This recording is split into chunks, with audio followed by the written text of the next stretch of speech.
ফল লওক আৰু গো মাতাক ভক্ষণ কৰাওক। দিয়া মালতী, স্বামী ক্ষমা কৰিবা, তোমাৰ কথা পাতিবলৈ আজি মই অক্ষম।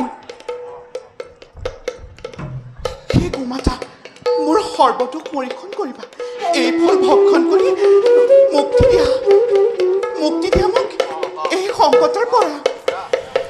দেখা